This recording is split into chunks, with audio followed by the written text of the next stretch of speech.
Welcome to Not Milk Never Milk. Subscribe if you're lactose intolerant.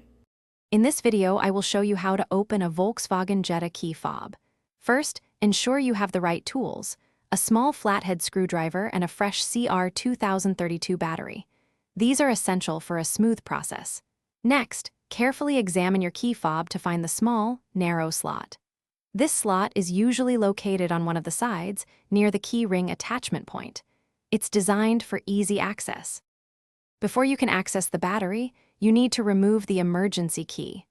Locate the small release button, often on the side or back of the fob.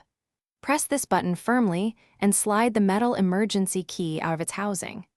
This action is crucial because it exposes the seam where the two halves of the key fob meet, allowing you to proceed to the next step without damage.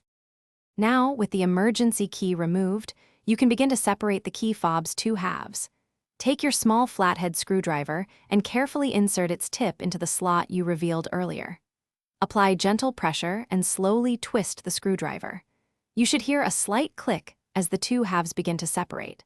Avoid excessive force to prevent damaging the plastic casing or internal components. Once the key fob is open, carefully remove the old CR2032 battery. Note its orientation before removal.